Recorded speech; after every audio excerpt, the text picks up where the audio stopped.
This time on Documentify TV, what if I told you a major Maya center was about a 15-minute walk from a highway, and science basically missed it? Not because nobody walked there, locals have lived and farmed in the region for generations, but because the data we relied on had a blind spot. And here's the part that flips the usual lost city story. The discovery wasn't made by a machete. It was made by someone reopening a 2013 airborne LiDAR dataset that wasn't even collected for archaeology. So tonight, the question is simple. Did LiDAR reveal a genuine capital, or did legacy data processing inflate a ghost city? The team analyzed roughly 47 square miles of airborne LiDAR originally captured for forest monitoring. Alianza M. Reed then reinterpreted it archaeologically. That matters because LiDAR isn't a photo, it's a time and distance measurement that gets processed into a terrain model. If your processing assumptions are tuned for trees, not microtopography, you can miss a small human feature or mistake natural bumps for buildings. Press summaries often say over 6,500 structures, and that's the careful phrasing.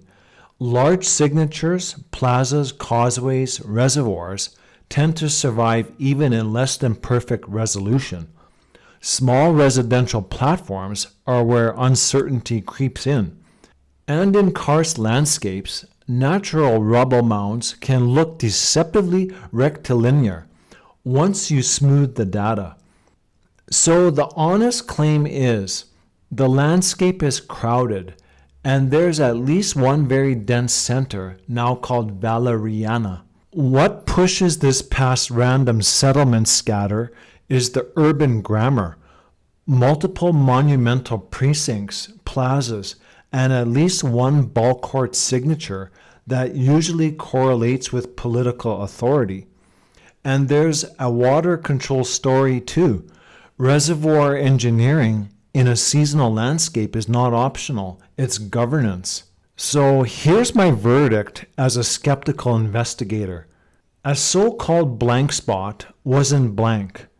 Legacy environmental LiDAR, reprocessed carefully, reveals a heavily engineered landscape and a dense center hiding in plain sight. Exact population and how many of those structures were occupied at the same time, LiDAR collapses centuries into one map unless excavation separates the layers. So Valeriana is really enough to change the map, but the most exciting phase is next. And I'll leave you with the question the algorithm loves and archaeologists actually argue about. If one empty region is this full, how many more are we still calling empty just because we haven't looked the right way yet? If you want to see how LiDAR keeps rewriting what we thought we knew about the Maya world, watch this next case. That's it for today's video, folks. See you next time right here on Documentify TV.